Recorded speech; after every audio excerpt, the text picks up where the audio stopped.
Cults. The Saturday Mind Emission, the Toad Cam. Cults. Why cults?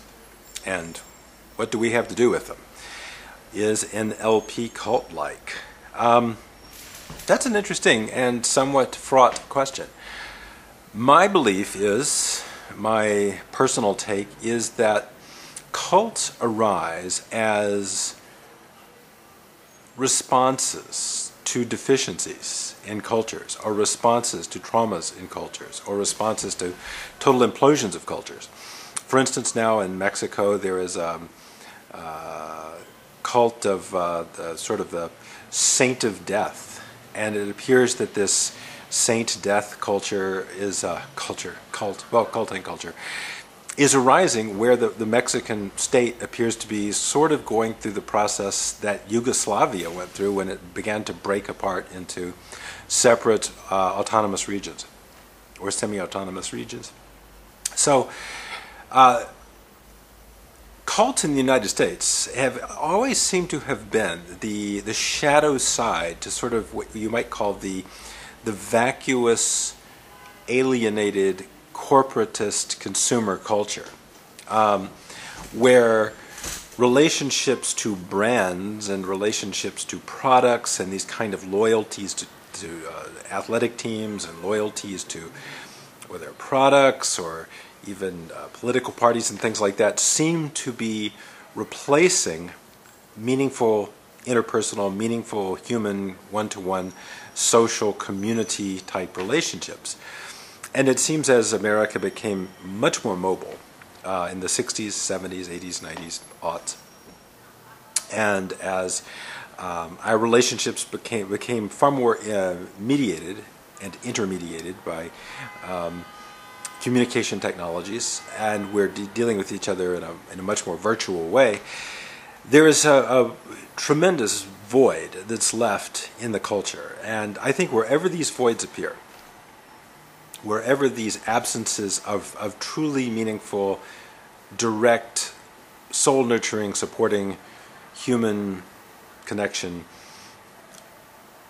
vanish, when these are no longer available to us, we will be very, very vulnerable and very attracted to some of us, especially probably the most sensitive or the most needful, or perhaps the most isolated of us, will be very much drawn to cults or cult-like organizations which offer, one, a sense of community, and offer, two, a sense of meaning and meaningful activity, that one's activity is not just the meaningless glass tower grind, but you're working towards some common purpose or goal, and that there is typically a strong hero figure that one identifies with and perhaps over-identifies with and develops sort of a narcissistic, codependent kind of fascination and fantasy bond with, which I don't think is a very good thing. But I cannot imagine that cults arise in healthy cultures. Cults, in a sense, are the symptom of a degree of cultural breakdown or cultural vacuity or cultural incompleteness. And I've been looking a lot on the various YouTubes on the internet of this just flood of people leaving the cult of Scientology. I don't know how that organization stays in business anymore. Who's left? An awful lot of higher level people seem to be leaving in droves and putting their stories up on YouTube. And I've been watching them. I'm very interested in what their experience was like and the degree of hold over their minds and their sense of capturing their feelings of loyalty and their bond to the group, and their group identity is so strong. They describe their leaving as flooded and fraught and all this horrible sense of betrayal and negative emotion and paranoia, things like that. And I've picked up the same thing with other large group training type organizations that shall remain nameless here, but offer a trainer figure that is both loving and accepting and as well as abusive at the same time. So you get these kind of strange, complicated mixtures of acknowledgement and abuse and being broken down and losing your ego and becoming merged with this larger thing, so on and so forth. I don't see NLP in any way, shape, or form in that sense as being cult-like, inherently cult-like. And I do understand, I've read a number of the grievances that people have stated about its cultish nature.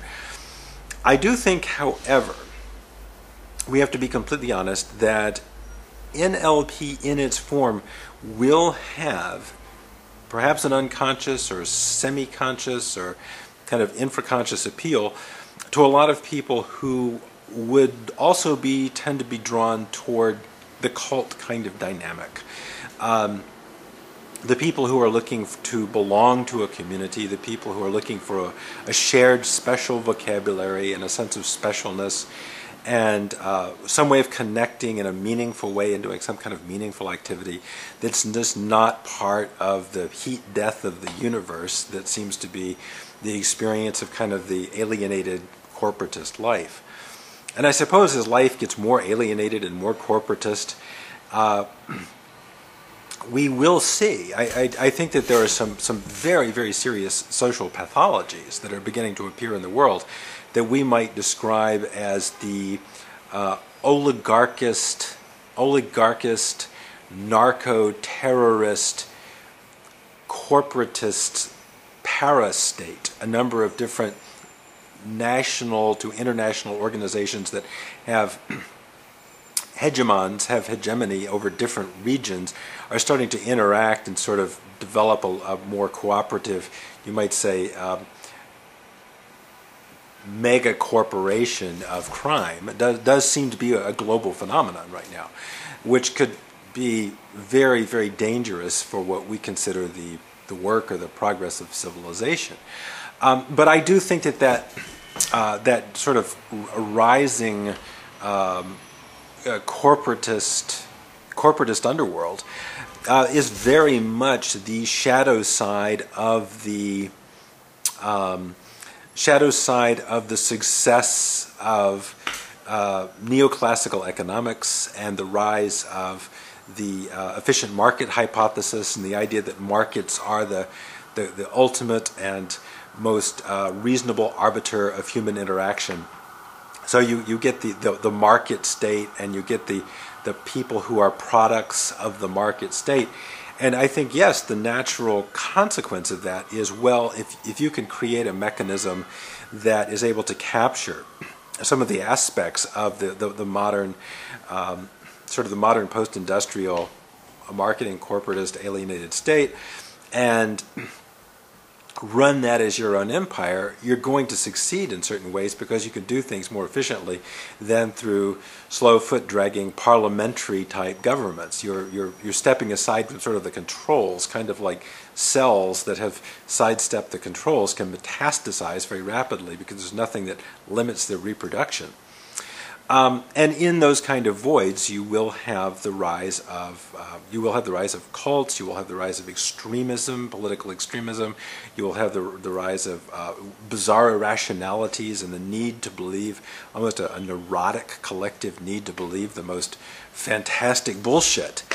Now, NLP has, I think, to some small extent, but not to a radical extent, been pulled into that undertow. But I by no means think that is the fate or the purpose of NLP or what NLP is about.